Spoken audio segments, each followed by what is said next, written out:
You know, during these BBCs, these few days, I'm just trying to give you some more guidance about retreat, yeah, and starting retreat. And hopefully the people who will be doing the retreat from afar can benefit from this too. So we usually think of retreat as getting away from everything. Yeah, it's like, okay, just I'm done with it all. You know, I want to be quiet. Actually, my teacher Zopa Rinpoche describes retreat as not withdrawing from the world, like we often think it is, but withdrawing from ignorance, anger, and attachment. Okay, so it's a retreat from the afflicted state of mind. Yeah, and so it's very important to keep that in our mind when we're doing retreat.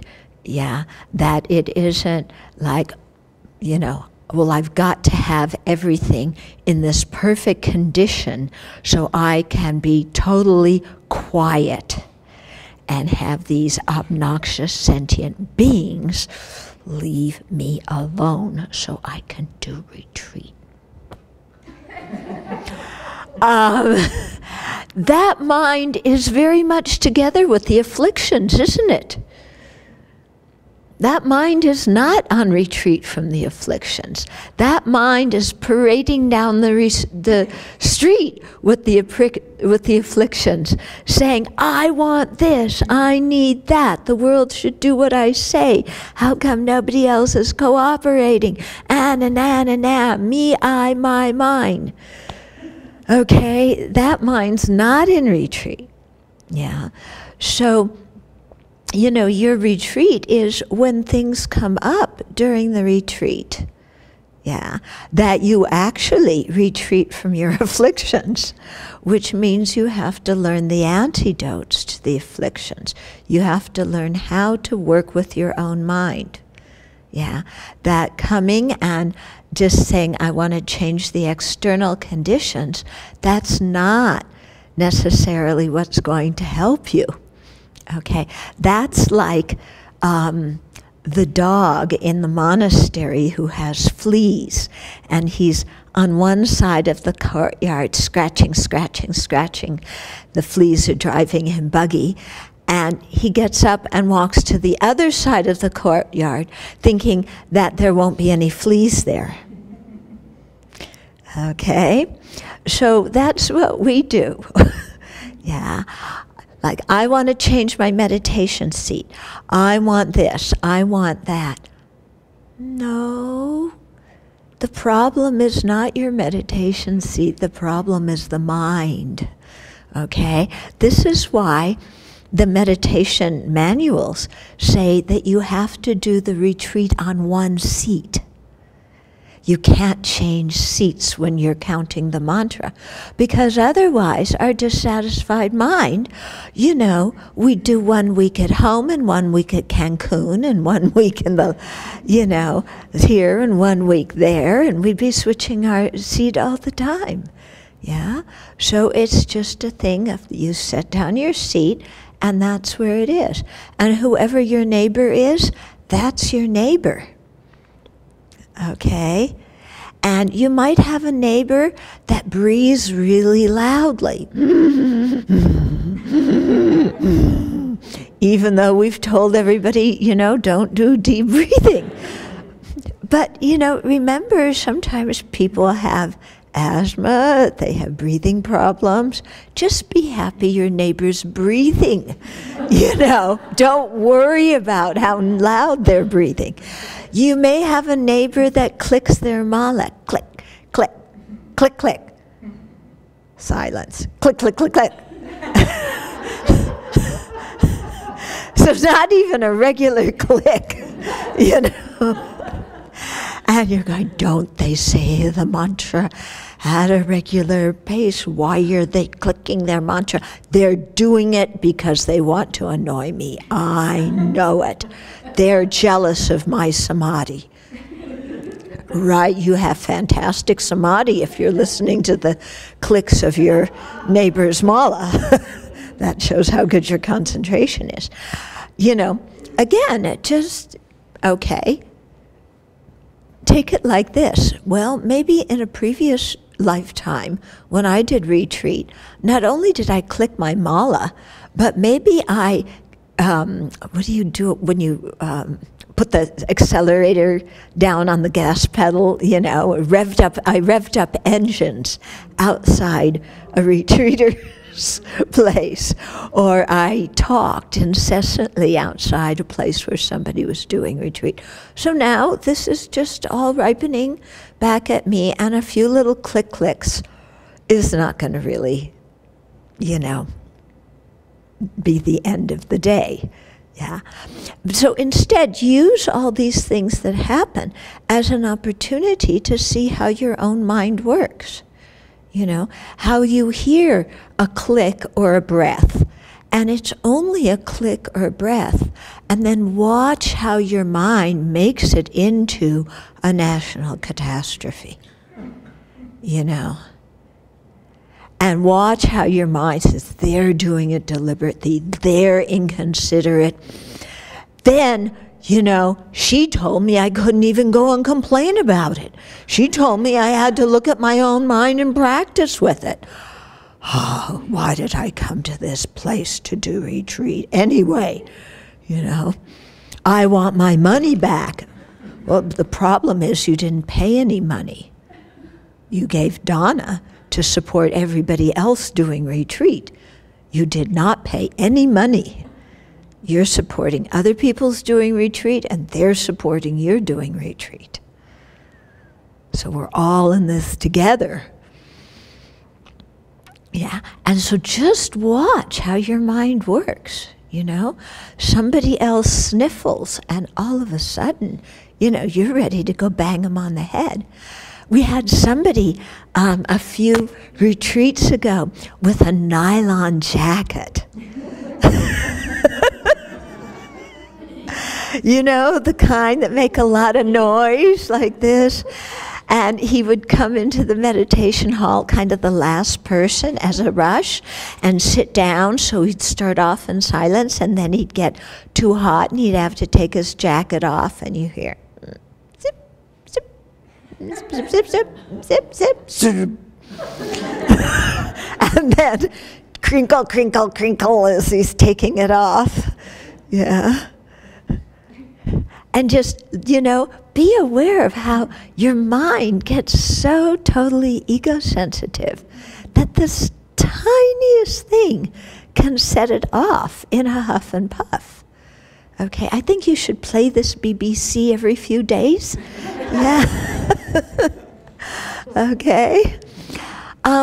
The first retreat that we did here at the Abbey, you were on it, Zopa. And remember, people were writing to inmates during that retreat, and we got a letter from one inmate, and he said, I'm in a dorm with 300 other people on the top bunk with everybody screaming and playing music and talking and watching TV and snoring all around me, 300 people in the dorm. The light bulb, bare light bulb, no shade, is 2 feet in front of my head, and I'm doing my meditation session. Okay? That letter stopped the complaining. Yeah? Because you look and you see, wow, if somebody in prison can, you know, have the discipline to do a session in those kind of conditions and then write and tell you how much they're benefiting from the practice, then certainly us spoiled people can, you know, manage to do retreat. Yeah. So all of these things that come up are part of your retreat. They're not separate from retreat, you know. And you use the retreat space to really watch your mind, you know, because not a whole lot changes during retreat. It's kind of going to be this weather, more or less, you know, throughout the whole thing. We might get a little bit of sun, we might get a little bit of snow, but, you know, it's not going to be beach weather. So it's basically going to be the same. The people are the same. The food is basically the same, alternations on a theme. But you'll watch and see from day to day, you know, your mind and your mood will fluctuate like this, you know? And one day you'll be so up, and the next day you'll be so down. And one day you'll love everybody in the group, and the next day you'll hate them all. Right? Yeah? She's done long retreat. Yeah? Yeah, hour by hour, not even day by day. Yeah? So, you know, this is part of your retreat experience, to see how the mind works, and especially to see how your interpretation of the event creates your experience of it. Yeah? So how you interpret that clicking sound, how you interpret the sound of the jacket, you know, that will determine how you feel. Yeah? You can say, I'm so happy that I'm doing retreat with somebody else and he's coming in the hall, jacket or no jacket, you know? I'm so glad the person next to me is saying mantra. I'm so glad they're breathing. I'm so glad I'm breathing. Or you can take everything as a personal affront to yourself, or everything as, you know, data to show why, you know, you should go running down the hill before the next session. Yeah? Yeah. Problem is, you go down the hill, where are you going to get to? The bottom of the hill. Yeah. And then where are you going to go from there? It's about what? 10 miles into Newport? Yeah, pack a lunch. It's going to take you a while to walk the 10 miles in the snow. Don't go bother our neighbors. Yeah, they may throw something at you. Now, I hope they don't. I don't think they will. But they'll say, those Buddhist people, what are they doing? Yeah. So just watch how your mind is so moody. And it's not just at the retreat that your mind is moody. It's like this is how the mind always is. And this is the first time you're actually seeing it from what it is. And then, when you notice that, how your mind works, then you can begin to understand why you get unhappy. Yeah? And why, you know, your relationships with other people are not the way you would like them. And you begin to understand what you need to change in your own mind so that you can be happy, so that you can have the kind of relationships you want. Okay? So that you can progress along the path. So everything is part of the retreat. Even the turkeys. Yeah? Watch the turkeys. They will give you incredible Dharma teachings. Yeah? We don't have so many turkeys this year. I don't know. Where's Venerable Semke? Huh? They're coming. Oh, really? Oh, maybe we've tried to get them to please pee and poo somewhere outside the garden. Maybe it's working finally. But, you know, watch the turkeys, how they can't stand to be alone. And, you know, and they cluck and cluck and cluck to be with the others. But how they prevent themselves from being with the others. It's fascinating to watch them, you know. We'll have the fence here with a big opening where we took off the gate. And one turkey will be outside, and one turkey will be inside. The inside turkey will run around and run around trying to find a way out. There's an open space right in front of him. He'll walk along the fence until he comes almost to the open space and then turn back and walk the other way. Yeah? It's fascinating, you know? You understand why they have the expression bird brain. Yeah?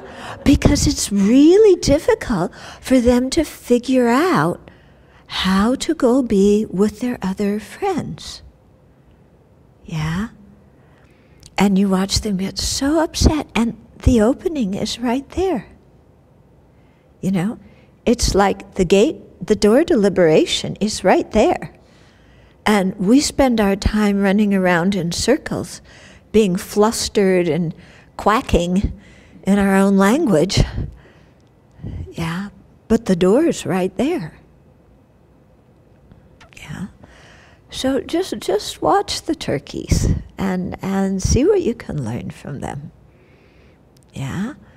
Watch the kitties. Yeah. Perfect Dharma environment. Yeah.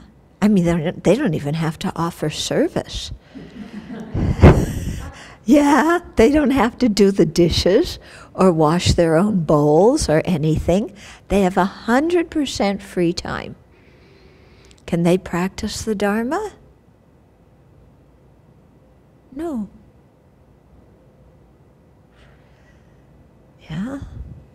So think about what it would be like to be born as an Abbey kitty. Yeah. And can you practice? What's that like? You know, make the meditation on the lower realms live for you. Okay, so use everything as part of your retreat. And remember that you're trying to retreat from ignorance, anger, attachment, arrogance, jealousy, laziness, and all the other afflictive mental states. And remember that everybody else here is doing the same thing, and that we all have all 84,000 afflictions. You're not you're not special. I'm sorry, you're not the person who has 84,001, more than everybody else, okay? And you're not the person who has 83,999, who's better than everybody else, okay? We all have 84,000. We're all working with the same things, yeah? And so to really extend our compassion and our empathy and our kindness towards ourselves and towards each other.